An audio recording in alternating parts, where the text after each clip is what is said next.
Hey guys, what's going on? Welcome back to the channel. Today we're talking all about Dying Light 2's update 1.25, the big Halloween patch that just landed, and honestly, it's the most fun I've had running rooftops in Villador in a minute. I'll walk you through what's new, how this 3-week event works, what you should focus on each week to get the most rewards, and some practical tips for tower raid so you don't waste your time face-checking a volatile with a butter knife. I'll also flag a couple of important caveats, like co-op on consoles, so you're not stuck wondering why your lobby isn't filling.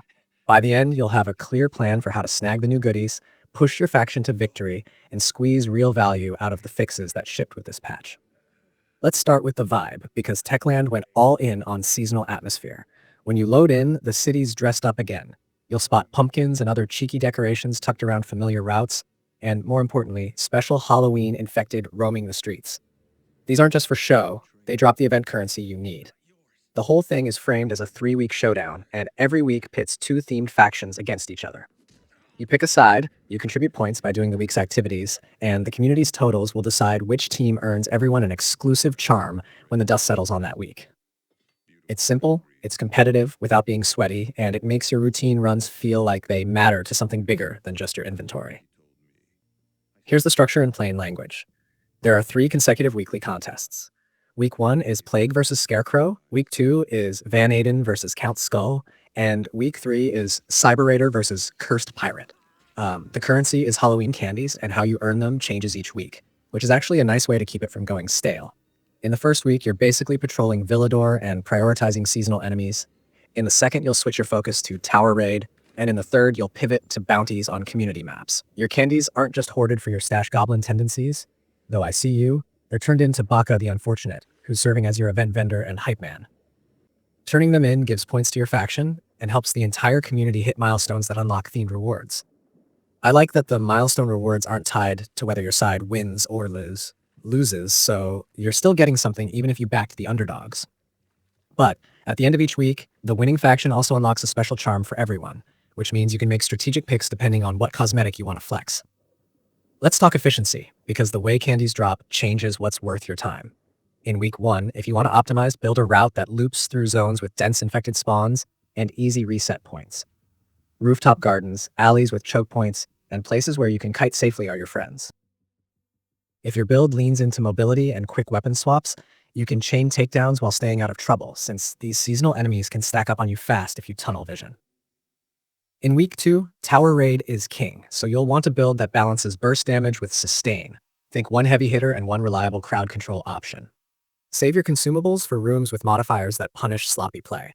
On danger rooms with random modifiers, pause just long enough at the door to check your kit and confirm you're not about to walk into something that hard counters your weapon choice. Then Week 3 is all about community map bounties. Grab a few of the quick completion ones and chain them to keep the candy flow steady. If you hate menu time, mark a rotating trio of bounties that can be completed in the same neighborhood so your feet are on the ground instead of in the UI. Now, Tower Raid got more than just a seasonal coat of paint. There are new layout variations and randomized modifiers to keep runs surprising. And there's a rooftop arena that's been decked out for Halloween with a unique boss encounter at the end. That final fight is meant to be a spectacle, but it's also going to punish folks who blow all their resources on earlier floors. My rule of thumb is to enter the last 2 floors with at least 1 clean weapon, 1 backup, A's, and enough healing to survive a mistake. Longtime event characters like Scarecrow, Plague, Van Aiden, and Cursed Pirate return as playable picks, and you'll be able to keep them after the event wraps. On top of that, there's a new playable character called CyberRaider, built around a futuristic high mobility style that's perfect for aggressive players who like to zip between targets instead of turtling. If you've been craving fresh ways to engage with the tower, these kits will feel like new toys in a familiar playground. And here's a big W. Once the Halloween doors swing open, Tower Raid isn't going back into the vault. Techland says it's staying available permanently with those refreshed layouts, rebalanced modifiers, and an expanded reward track. That's huge if you're the type who wants an endgame loop that feels rewarding without requiring a spreadsheet and 4 friends who live in voice chat. It also means your Week 2 time investment isn't just for a seasonal checkbox, you're learning a mode that will keep paying off after the pumpkins are gone. For folks who like to theorycraft, I suspect we're going to see a meta coalesce around fast clears with specific perk combos and swing cancel windows, but the randomized elements should keep that from calcifying too hard. Quick heads up if you're playing on console, Techland has temporarily disabled co-op on PlayStation and Xbox while they sort out a multiplayer issue. If you try to queue up and it's a ghost town, that's why. Solo players can still participate, and PC co-op wasn't called out as affected in the notice. Keep an eye on the official channels for the all clear, but for now, plan your runs accordingly. If your usual group is split across platforms, consider this the perfect excuse to practice routes and builds solo, so you're a machine when co-op flips back on. Let's touch on the fixes, because some of these quality of life changes will subtly change how the parkour combat dance feels. Stamina behavior has been smoothed out in a bunch of edge cases. Slide jump, climbing, dash and dart, and a weird scenario where combat sometimes didn't consume stamina have all been corrected. UI leftovers, where stamina requirements still showed up for activities that no longer use stamina, got cleaned up, which should reduce that am I bugged or am I dumb feeling when your screen says one thing and your character does another. The grappling hook crash when used on enemies is fixed. Zombies shouldn't spawn right in front of you after opening doors in Tower Raid, and that pesky faulty provisions modifier no longer turns your medkits into cosplay. There are also prologue fixes like an objective marker that failed to load if you outpace Spike too hard, cutscene subtitle and VO mismatches, and the unskippable first cutscene now behaving properly.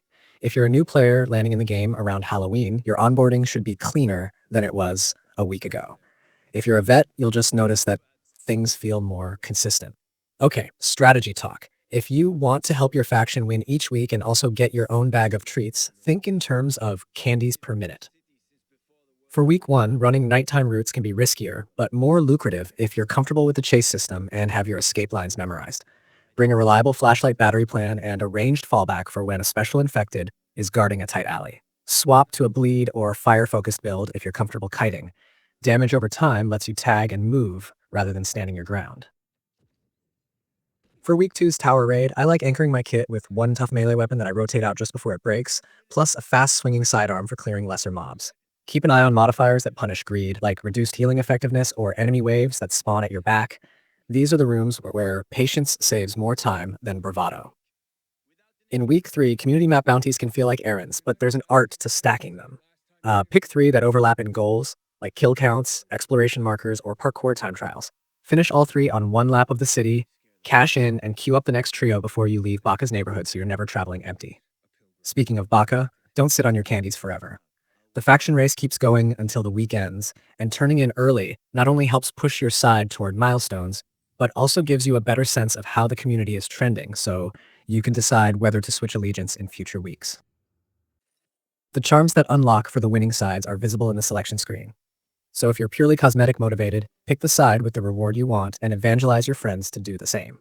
If you're trying to be a hero and prop up the underdog, bless your heart, but remember this is a numbers game, and the big reward is for the winning team. Let's talk builds, because the new character kits invite different playstyles. CyberRaider is all about momentum and hit and run pressure. Think quick engagements, fast repositioning, and using verticality to reset fights. If that's your style, prioritize perks and mods that multiply burst windows, anything that feeds off perfect dodges, sprint attacks, and stamina efficiency so you can keep the tempo high. The returning characters each have quirks worth learning. Scarecrow leans into area control and crowd manipulation, which pairs well with narrow tower raid hallways where you can funnel enemies. Plague tends to reward attrition tactics, status effects, weakening enemies over times, then sweeping in for the finish.